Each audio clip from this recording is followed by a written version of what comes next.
नमस्कार, मेरा नाम ज्ञानेश्वर है और आप देख रहे हैं लाइव सिटीज।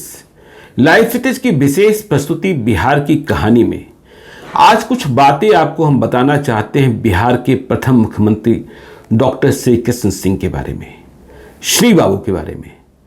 आप जानेंगे तो आपको हैरत होगी कि तब के राजनेता कैसे होते थे और आज के राजनेता कैसे होते हैं। श्री बाबू के बारे में जो जानकारियां हैं और जिन जानकारियों के बारे में हम आपको बताने जा रहे हैं, वह जानकारियां हमने सुरेंद्र किशोर से ली है, जो बिहार के वरिष्ठ पत्रकार हैं। तो देखिए, सबसे पहले राजनेताओं के बारे में जो बात होती है वह बात होती है वंशवाद की और परिवारवाद की। आज के राजनेताओं में भी कि मेरे बाद मेरा बेटा, बेटे के बाद पोता।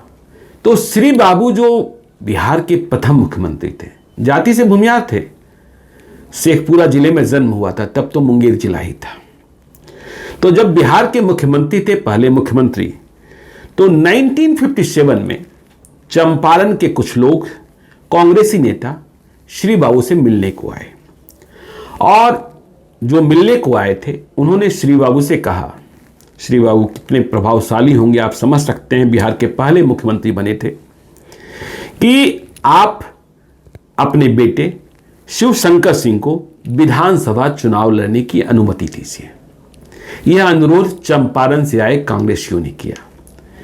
बहुत ही गंभीरता के साथ श्री कृष्ण सिंह ने सभी की बातें सुनी और अंतिम में श्री बाबू ने कहा कि ठीक है, शिवशंकर सिंह चुनाव लड़ना चाहते हैं, आप लड़ाना चाहते हैं तो मेरी अनुमति है, लेकिन एक बात समझ लीजिए कि यदि ये चुनाव लड़ेंगे तब मैं चुनाव नहीं लड़ूंगा, क्योंकि एक ही परिवार से दो व्यक्ति को चुनाव नहीं लड़ना चाहिए। समझ सकते हैं कि उनका विजन क्या था और परिवारवाद, वंशवाद के बारे में क्या सोचते थे। देखिए, नेताओं के बारे में जो दूसरी बात हम लगातार करते हैं कि किसने कितना कमाया, संपत्ति संपत्ति संपत्ति। तो श्री बाबू ने अपने लिए क्या कमाया था, हम आपको जो बताएंगे वह जानकर आपको और हैरत होगी।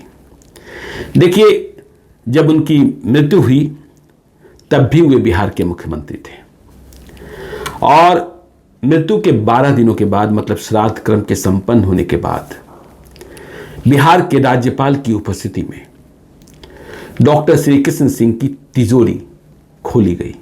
गवर्नर को उपस्थित होना पड़ा था, उनकी उपस्थिति जरूरी थी। तो यह तिजोरी खोली गई, जिस तिजोरी में डॉक्टर श्री कृष्ण सिंह अपना पैसा रखा करते थे।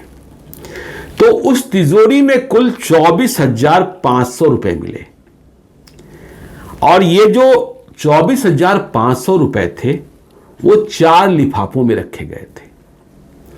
देखिए, ऐसा लगता है कि डॉक्टर श्री कृष्ण सिंह को अपनी मृत्यु का पूर्वानुमान था कि मेरी मृत्यु हो सकती है। तो ये लिफाफे, जिनमें 24,500 रुपए थे, 4 लिफाफे, वह लिफाफा किसका, कौन सा लिफाफा किसका, यह भी स्पष्ट था।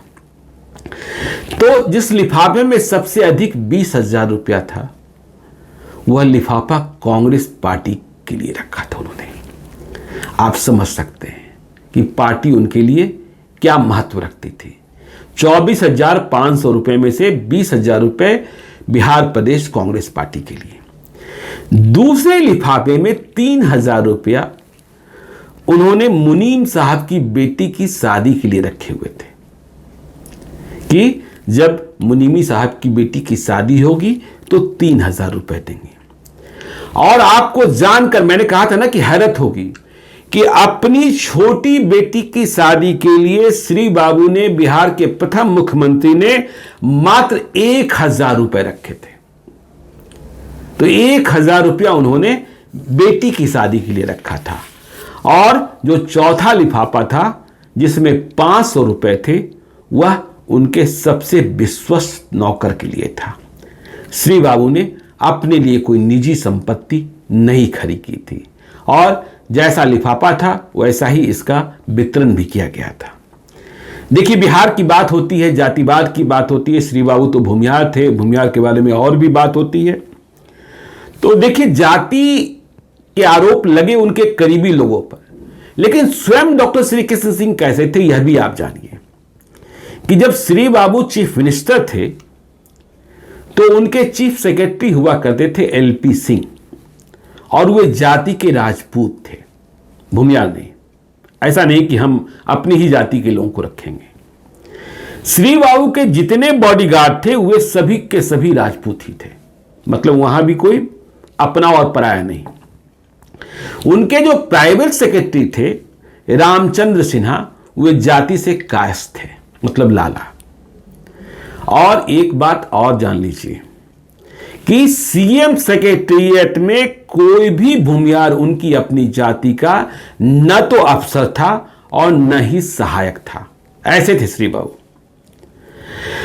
तो श्री बाबू का जो जीवन है, अब देखिए प्रशासन से क्या संबंध था। मतलब जब वे प्रशासन मुख्यमंत्री थे तो 1948 से 1956 तक जो बिहार के चीफ सेक्रेटरी रहे एलपी सिंह, जैसा मैंने बताया श्री बाबू के मुख्यमंत्रित्व काल में, तो उन्होंने एक संस्मरण लिखा है कि देखिए, श्री बाबू जो थे अफसरों की अनुशासनहीनता के बेहद खिलाफ थे।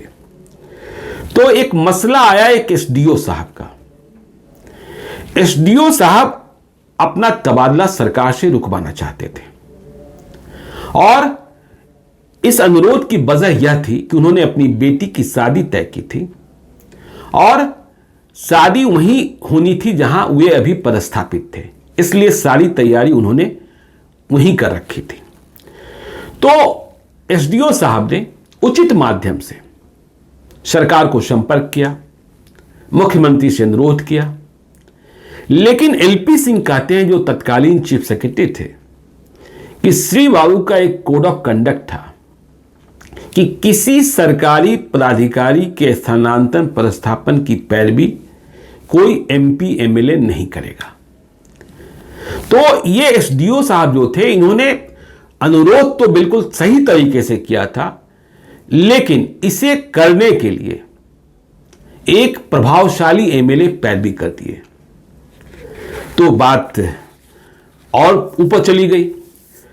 तो बेटी की शादी का मसला था, श्री बाबू ने तबादला स्थगित करने का आदेश तो दे दिया, लेकिन विधायक से पैरवी को अनुचित माना, और सिर्फ अनुचित ही नहीं माना, मुख्यमंत्री ने मतलब डॉक्टर श्री कृष्ण सिंह ने आदेश दिया कि आचार संहिता मतलब विधायक और सांसद से पैरवी नहीं के उल्लंघन के लिए उस अफसर के खिलाफ निंदन की टिप्पणी दर्ज की जानी चाहिए।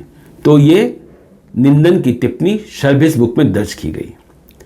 अब देखिए, जो बड़े नेता होते हैं, मुख्यमंत्री होते हैं, मीडिया के साथ उनका क्या रिलेशन होता है, और डॉक्टर श्री कृष्ण सिंह का क्या रिलेशन था।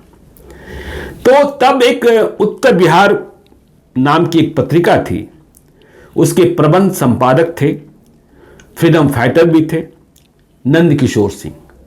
तो श्री बाबू और मीडिया के बीच जो रिलेशन था उसके बारे में उन्होंने लिखा है कि देखिए, श्री बाबू जो थे स्वतंत्रता के साथ गंभीर पत्रकारिता के पक्षधर थे। तब बिहार में जो प्रकाशित अखबार थे उनमें द सर्चलाइट भी था, और सर्चलाइट जो अखबार था उसके संपादक थे एम शर्मा। तो ये जो शर्मा जी थे, संपादक जी थे, ये अखबार के पहले पन्ने पर एलोज एंड एपोल्स नाम का एक कॉलम लिखा करते थे, और ये जो कॉलम था, इस कॉलम में वे श्री बाबू के बारे में बहुत ही आपत्तिजनक निम्न स्तरीय व्यंग्य भी लिख दिया करते थे लगातार। तो यह बात श्री बाबू भी जानते थे कि भाई ऐसी बातें लिखी जा रही है। तो ये जो नंद किशोर सिंह, जिनके बारे में आपको हम बता रहे हैं, उत्तर बिहार नामक पत्रिका के संपादक, ये बाद में बिहार सरकार के सूचना एवं जनसंपर्क विभाग में प्राधिकारी भी बन गए थे, सहायक नहीं रह सकते। तो एक दिन इनकी मुलाकात मुख्यमंत्री डॉक्टर श्री कृष्ण सिंह से हो गई। तो नंद किशोर सिंह ने श्री बाबू से पूछा कि आपके खिलाफ रिसर्च लाइट इतना कुछ लिख रहा है, आप कोई कार्रवाई क्यों नहीं करते हैं, आप क्यों नहीं कुछ करते हैं? तो सुनने के बाद मुख्यमंत्री श्री बाबू ने कहा नंदकिशोर सिंह से कि मैंने एक अत्यंत कठोर कदम द सर्च लाइट अखबार के खिलाफ उठा लिया है। तो इन्हें आश्चर्य हुआ, ये तो सूचना एवं जनसंपर्क विभाग में ही थे कि मुख्यमंत्री ने कदम उठा लिया अखबार के खिलाफ और विभाग को पता ही नहीं। यदि ऐसा कुछ किए होते तो मुझे पक्का ही पता होता। तब उन्होंने पूछा कि आपने कौन सा कदम उठाया?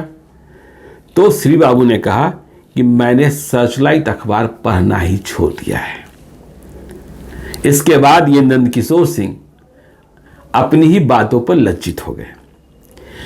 अब देखिए परिवार के प्रति क्या रुख था।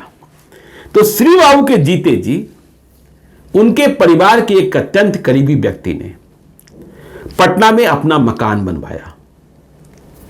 गृह प्रवेश का भोज था, श्री बाबू को आमंत्रित किया गया। लेकिन आप जानकर आश्चर्यचकित हो जाएंगे कि श्री बाबू घर भोज में नहीं गए, क्योंकि उन्हें इस बात का शक था कि मेरे अत्यंत करीबी इस व्यक्ति ने जो मकान बनवाया है पटना में, वह उसकी वास्तविक निजी कमाई नहीं है, इसमें कुछ घालमेल है।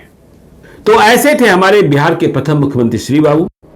मैं ये नहीं कहता कि उन्होंने अपने जीवन काल में गलतियां नहीं की होंगी, लेकिन जैसा आज के नेता दिखते हैं वैसा तो श्री बाबू कहीं नहीं दिखते थे। मैंने बताया ना, आपने भी जाना अपने पीछे क्या छोड़ गए। अपनी बेटी की शादी के लिए उन्होंने क्या छोड़ा? अपनी बेटी की शादी के लिए जितने रुपए छोड़े उससे अधिक रुपए तो उन्होंने पार्टी के लिए छोड़ा, मुनीम के लिए छोड़ा। तो ये जो श्री बाबू का जीवन है, और बताने वाले लोग यह भी कहते हैं कि देवघर का जो मंदिर है बाबा बैद्यनाथ का, यदि श्री बाबू नहीं होते तो वहां दलितों का प्रवेश न होता। पंडा समाज से वे लड़ गए थे और दलितों को प्रवेश दिलाया था। तो आज बिहार की कहानी में बस इतना ही। हम कभी कभी ऐसी कहानियों को लेकर आपके पास आते रहेंगे, तो देखते रहिए लाइव सीरीज को। यदि अब तक आपने हमारे यूट्यूब चैनल को सब्सक्राइब नहीं किया है जरूर कर लीजिएगा, और यदि इस वीडियो को आप फेसबुक पेज के माध्यम से देख रहे हैं तो पेज को लाइक कीजिएगा, ट्विटर पर भी हमें फॉलो कीजिए। धन्यवाद।